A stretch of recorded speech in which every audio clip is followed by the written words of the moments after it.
We did lots of advisories during the holidays that carry over into the new year as it relates to gift cards are for giving, they're not for making payment.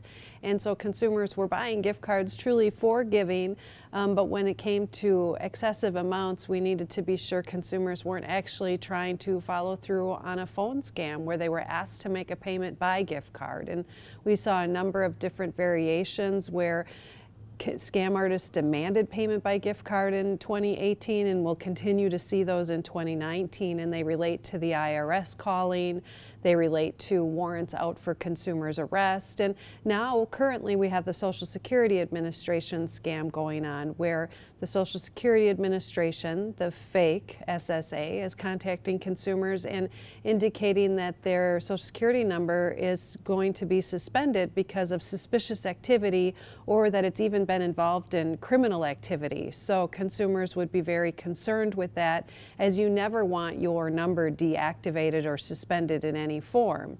And then the scam artist is continuing to demand that you provide them the last 4 digits of that Social Security number, and then they threaten or put intimidation into it, indicating that a bank account could be suspended. So they encourage consumers to transfer all the money from their bank account to a gift card or a preloaded card, and then they ask for the number on the back of that card, and then your money would be gone. So we continue to see that pattern by scam artists where it will relate to scare tactics, threats, and then in relation to trying to get your personal information and money from you.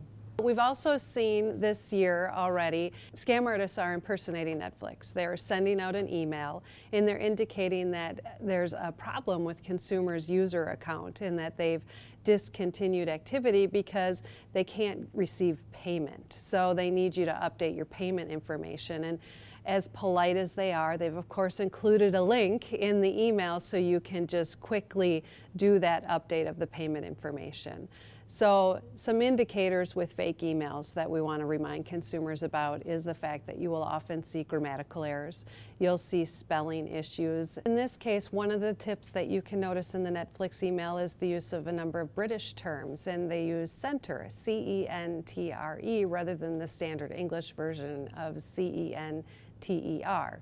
But you can notice different variations of that. And they also call you dear rather than using your direct name and having, communication with you as a real account holder. But again, they provide you a link so you can just quickly update that information, and never click on links that are included in unsolicited emails or that you're not sure are credible. If you're ever concerned about an account, specifically your Netflix in this case, log in as you would any other time to update your account settings, and then check your payment information to make sure it's accurate, or make direct contact and communicate with Netflix directly rather than using this email. So you can report emails directly to the FTC, you can report emails directly to Consumer Protection, and we will pass them along. And it's always a good idea when you get an email that is impersonating a company to actually report it directly to the company so they can, if they choose to, do advisories and announcements to consumers. But that's exactly how we at Consumer Protection use the information as well. And we receive information from consumers that something's being impersonated. We do reach out to the company in many cases, but we also try and get in front of it by doing consumer alerts so consumers can be made aware of it, and we can minimize any harm to consumers so they won't engage in whatever scam is happening. But then we also will work with businesses if they let us know. We may do the alert at their request, or in combination they may let us know they're doing alert and putting our contact information. So we do like to stay in communication with the legitimate companies to be sure that we're coordinating our efforts. If a consumer falls victim to a scam, it will depend on the variation of the scam as to what they need to do next. In the Netflix case, they would have given over their credit card number. So the first step would be to contact their credit card company to alert the company that they had provided their credit card number to an unknown source. And the credit card company will decide if they need to actually reissue a new card or if they're just going to block those fraudulent charges. It just depends how the scam artist is going to use the information and how much of the card information is provided.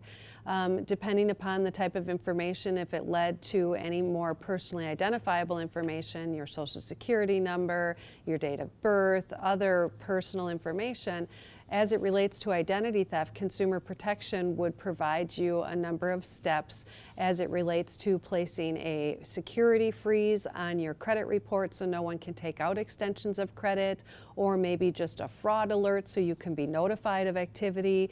We'd encourage you to contact the Department of Transportation if your driver's license is involved, maybe the Social Security Administration, but there are a list of different resources, and we have all that available either by calling us at 1-800-422-7128 or going to our website at datcp.wi.gov.